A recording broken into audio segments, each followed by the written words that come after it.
Hey guys, what's up?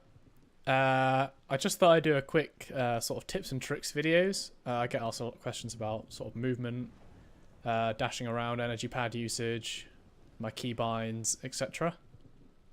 Um, so I thought I'd start with Itzal, our Arcwing.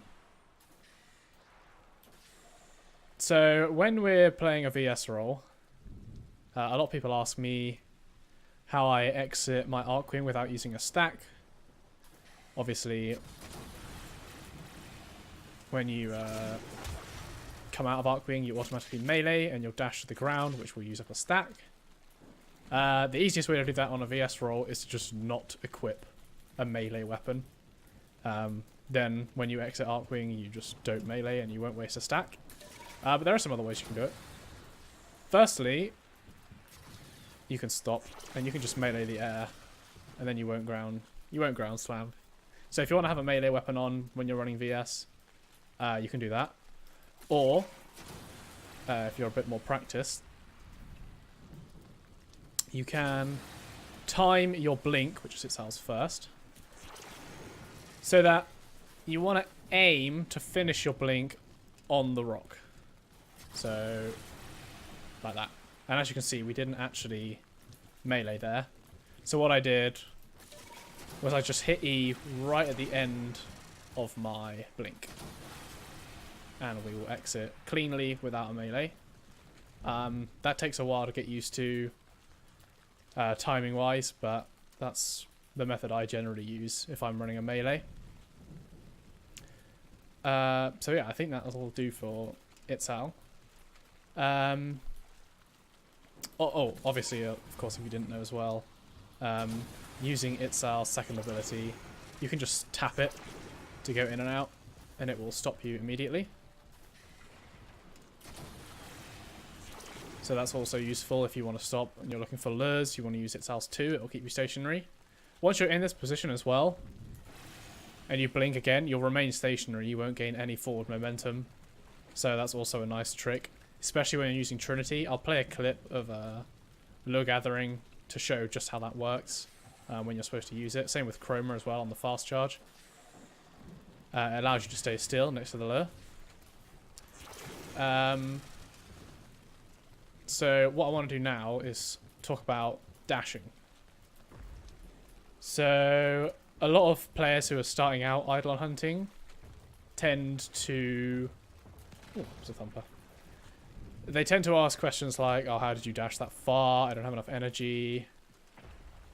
Yeah. So firstly, in our skill tree, we can unbind our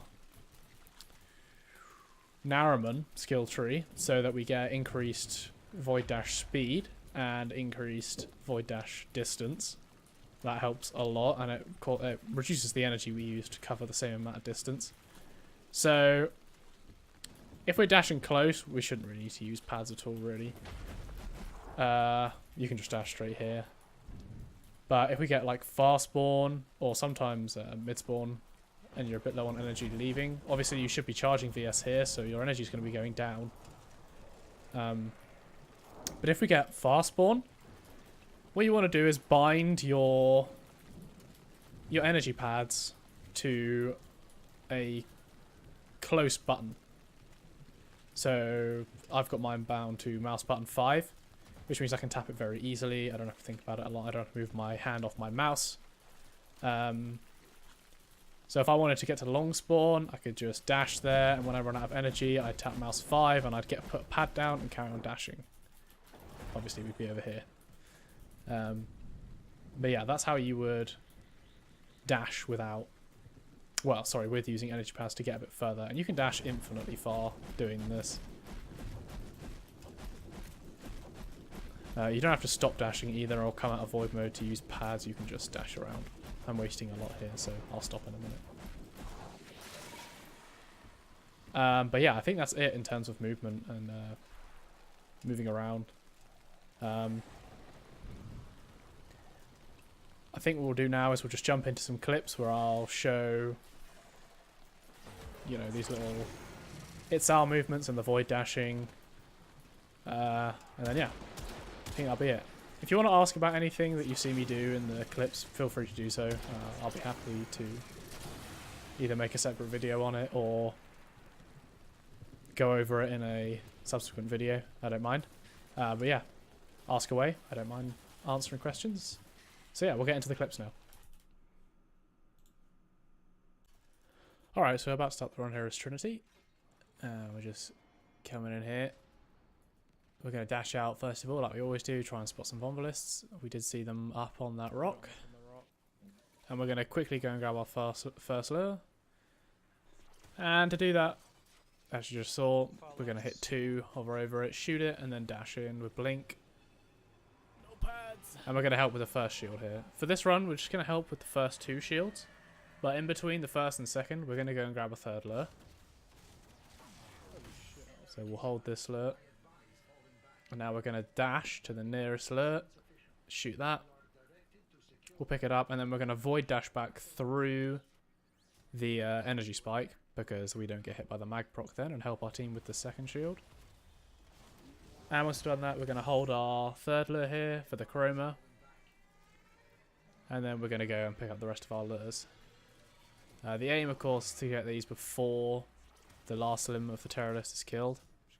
So as you see, we stop, hit 2, blink down to the lure, pick it up, and then go to the next one. It's worth noting that lures can spawn at camps you've already been to, if you leave them long enough. So don't be afraid to go back to the same camp if you think you've gone far enough away. And then we're going to blink back. The Eidolon's just gone down because we heard the sentient energy contained. And we've got plenty of time to charge out VS here with all of our lures ready for the entire night, or the entire hunt. So yeah, it's just an example of how to move it all around, how you can utilize it as Trinity, and collect your lures very fast. If you have any questions, please let me know. I'll see you in the next video. It is spazzing out. I think it's